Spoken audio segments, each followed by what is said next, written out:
ఉషోదయం ప్రేమించు కాపరి ఉషా కిరణాలు ఉదయకాలపు వాక్య ధ్యానంకు మిమ్మల్ని ఆహ్వానిస్తున్నాం. ప్రార్థన. మమ్మల్ని మిక్కిలిగా ప్రేమిస్తున్న పరలోకపు తండ్రి, ఈ ఉదయకాలమున నీ వాక్యం కొరకు వేడుకుంటున్నాం తండ్రి. ఇంతవరకు నీవు మమ్మల్ని ప్రేమించి జీవమునిచ్చి నీ కృపలో నడిపిస్తున్న విధానాన్ని బట్టి వందనాలు. ఈ ఉదయకాలమున తండ్రి నీ వాక్యము చేత నాతో మాతో మాట్లాడమని, కార్యక్రమం వీక్షిస్తున్న ప్రతి ఒక్కరికి ఆశీర్వాదకరముగా చేయమని, వినగలిగిన చెవిని గ్రహించుకునే హృదయాన్ని మాకు అనుగ్రహించి నీ కృపలో నడిపించమని యేసు పరిశుద్ధ నామమున అడిగి వేడుకుంటున్నాను పరమ తండ్రి, ఆమేన్. ఈ ఉదయకాలపు వాక్య భాగము మార్కు సువార్త 11వ అధ్యాయము 12వ వచనము నుండి 14వ వచనం వరకు ఉన్న వాక్య భాగమును చదువుకుందాం. మరునాడు వారు బేతనియ నుండి వెలుచుండగా ఆయన ఆకలిగొని ఆకులు గల ఒక అంజూరపు చెట్టును దూరము నుండి చూచి దాని మీద ఏమైనను దొరుకునేమో అని వచ్చెను. దాని యొద్దకు వచ్చి చూడగా ఆకులు తప్ప మరేమీయూ కనబడలేదు. ఏలయనగా అది అంజూరపు పండ్ల కాలము కాదు. అందుకాయన, ఇక మీదట ఎన్నటికి నీ పండ్లు ఎవరునూ తినకుందురుగాక అని చెప్పెను. ఇది ఆయన శిష్యులు వినిరి. మనము చదివిన వాక్య భాగములో యేసు ప్రభు ఉదయకాలం బెతనీ నుండి బయలుదేరినప్పుడు ఆయన ఎదుట ఒక చెట్టు ఉన్నది. ఆ చెట్టు ఆకులతో నింపబడి ఉన్నది, కానీ దగ్గరకు వెళ్ళి చూస్తే అందులో ఫలములు లేవు. ఆ అంజూరపు చెట్టును చూసి ప్రభు, ఇంకా నీ ఫలములు ఎవరు తినకుందురుగాక అని సెలవిచ్చిన కార్యమును చూస్తూ ఉన్నాం. ఈ ఉదయకాలమున ప్రభు మనకు ఈ చెట్టు ద్వారాగా నేర్పిస్తున్న ఒక ప్రాముఖ్యమైన విషయం ఏంటంటే, నీవు బయటకు కనపొచ్చే రీతిగా అంతరంగములో ఉన్నావా అనే ప్రశ్నను. చాలాసార్లు నేను దేవునికి సన్నిహితంగా ఉన్నాను అని బయటకు కనిపించుకునే, నేను దేవునికి సన్నిహితంగా ఉన్నానని బయటకు కనపడే వ్యక్తి యొక్క జీవితము బాగా లోతుగా మనము పరీక్షించి చూసినప్పుడు దేవునికి చాలా దూరంగా ఉంటారు. దేవుని యొక్క కార్యములు తమలో ఉండవు. వారు ఇవ్వవలసిన ఫలములు అనగా దేవుని ఎదుట నుండి పొందుకున్న ఆశీర్వాదములను ఇతరులకు ఇవ్వలేని ఒక జీవితమును కలిగి ఉంటారు. ఒక చెట్టు ఎలాగూ ఆకులతో నింపబడి ఉంటే దాని తర్వాత పూత పెట్టి ఫలములు ఇచ్చే రీతిగా మారుతుందో, అలాగనే ఒక వ్యక్తి దేవుని చేత దేవుని కృపను పొందుకొని ఆశీర్వదించబడిన తర్వాత దేవుని ప్రేమను ఇతరులకు పంచిపెట్టాలి. అలాగూ చేయకపోతే అతని జీవితంలో ఆకులు మాత్రమే మిగులుతాయి, కానీ తాను ఎవరికి ఆ ఆశీర్వాదము అనగా దేవుని ఆశీర్వాదము, దేవుని ప్రేమ అనే ఫలమును ఇవ్వలేడు.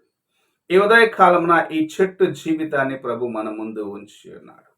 ఎన్ని దినములుగా నీవు ఆకులతో మాత్రమే నింపబడి ఉన్నావు, ఫలము లేకుండగా, ఇతరులకు ఆశీర్వాదకరముగా ఉండకుండగా, నేను మాత్రం బాగున్నాను అనుకున్న రీతిగా నీవు ఉంటున్నావు అనే ప్రశ్నను నీ ముందు ఉంచుతూ ఉన్నాడు. నీవు మాత్రమే బాగున్నాను, నేను మాత్రం ఆశీర్వదించబడిన రీతిగా ఉన్నాను అనుకుంటూ జీవించినట్లయితే, ఫలములు నీలో లేకపోతే ప్రభు ఒక దినమున నిన్ను ఇక నీవు ఫలములు ఇవ్వకుందుగాక అని సెలవిచ్చినట్లయితే నీ జీవితము ఎలాగ ఉంటుందో ఒక్కసారి పరీక్షించుకోవాలి. ఫలము లేని చెట్టు కొట్టివేయబడేదానికే ఆ తర్వాత అది తన జీవాన్ని పోగొట్టుకుంటుంది. అలాగూ నీవు కూడా దేవుని సన్నిధిలో ఫలభరితమైన జీవితము జీవించకుండగా వేషధారణతో ఇతరులను మోసగించే జీవితమును జీవించినట్లయితే ఒక దినమున ప్రభు నీ వైపు చూసి కూడా ఇలాగనే సెలవీయచ్చు. నీవు ఎవరికి ఆశీర్వాదకరముగా లేవు గనక ఇంకెన్నడూ నీలో ఫలములు లేకుండా, అనగా నీలో నుండి ఎవరికి ఆశీర్వాదం వెళ్ళదు గనక నీవు ఉపయోగం లేకుండా ఉంటున్నావని నిన్ను దూరము చేసినట్లయితే నిజముగా నీ జీవితము చాలా దుఃఖకరముగా మారిపోతుంది. అనగా దేవుని కృపను పోగొట్టుకున్నట్లయితే, ఆయన ఆ యొక్క ప్రేమను ఇతరులకు చూపించలేని ఒక జీవితం నీలో ఉన్నట్లయితే తప్పకుండా ఒక దినము నీవు దేవుని యొక్క కోపమునకు అనగా ఆయన యొక్క ఉగ్రతకు గురి అవుతావు, దాన్ని తాలుకోలేవని ప్రభు ఈ ఉదయకాల సమయమున మనకు జ్ఞాపకం చేస్తూ ఉన్నారు. ఆ చెట్టును గురించి చెప్పబడినది అది ఫలమిచ్చే కాలము కాదు అని. అయినను ప్రభు ఆ చెట్టులో ఉన్న ఆకులను చూసి ఏదైనా ఫలం ఉంటుందా అని వెతుక్కుంటూ వెళ్ళినాడు. నీవు కూడా బయటకు ఎప్పుడూ నేను ఫలమిచ్చేలాగానే కనపరావాలనుకొని కాలము కాకపోయినను నీలో ఫలములు లేవు, లేకుండా నీలో ఆ ఆశీర్వాదం మెట్టుకు నువ్వు రాకపోయినా ఇంకా నువ్వు అలాగనే వేషధారణతో నింపబడి ఉన్నట్లయితే ఒక దినమున ప్రభు నిన్ను చూసి నీవు ఈ యొక్క ఫలములు ఎవరు తినకుందురుగా కానీ సెలవిచ్చే రోజు రాక మానదు. అందుకే ఈ ఉదయకాల సమయమున ప్రభు మనం పరీక్షించుకోమంటున్నాడు. ఎన్ని దినములుగా దేవుని యొక్క వాక్యం వింటున్నావు? ఎంతగా దేవుని యొక్క వాక్యము చేత నీవు నడిపించబడుచు ఉన్నావు? నీవు విన్న వాక్యము నీలో ఎంతవరకు క్రియ చేస్తుంది అని పరీక్షించుకోవాలి. ఆ వాక్యము నీలో నుండి జీవమును తీసుకొని రావాలి. ఫలము అనేది మరి యొక్క చెట్టుకు జీవమునిచ్చే విత్తనమును తీసుకొని వస్తుంది అనేది మనము ఎన్నడూ మర్చిపోరా. ఆ ఫలము లేని జీవితము అనగా ఇతరులకు ఆశీర్వాదకరముగా జీవించలేని జీవితం, ఇతరులకు జీవమిచ్చే ఆ జీవితమును నీవు కలిగి ఉండాలని ప్రభు ఆశిస్తూ ఉన్నాడు. అలాంటి జీవితం కోసమే ప్రతిదినం ఆయన తన యొక్క వాక్యము చేత నన్ను పోషిస్తూ ఉన్నాడు. నీవు పోషింపబడిన తర్వాత నేను ఫలములు ఇవ్వను అన్నట్లయితే నిజముగా దేవుని వైపు నీవు చూసి ఆయనకు ఒక దినం లెక్క అప్పగించే స్థితికి వస్తావని ప్రభు జ్ఞాపకం చేస్తూ ఉన్నాడు. ఈ ఉదయ కాలమున నీవు ఎలాగూ ఉన్నావు? వాక్యం విన్నావు, విన్న వాక్యమును నీ హృదయంలో భద్రపరుచుకున్నావు. ఆ వాక్యము నీతోనే ఆగిపోతుందా, లేక ఇతరులకు నీవు ఆశీర్వాదకరంగా ఉండేదానికి ఫలములను ఇచ్చేదానికి సిద్ధపడి ఉన్నావా? నీలో నుండి జీవం బయటికి వెళ్తుందా? నీలో ఉన్న విత్తనము మరి ఒకరి యొక్క జీవితములో జీవమునిచ్చేదిగా ఉంటుందా? లేక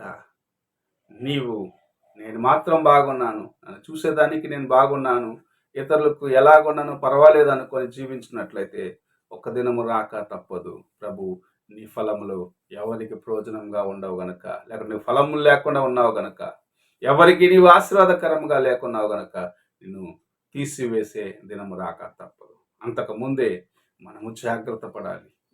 నేను దేవుని వాక్యం విన్న నేను ఆ వాక్యమును హృదయంలో భద్రపరుచుకొని మనము జీవమును పొంది ఇతరులకును ఇచ్చేవారిగా ఉండాలని ప్రభు ఆశిస్తూ, ఇతరులను బలపరచాలి, ఇతరులను దేవుళ్ళు స్థిరపరచాలని ఆశిస్తూ ఈ ఉదయకాల సమయంలో మనతో మాట్లాడుచూ ఉన్నారు.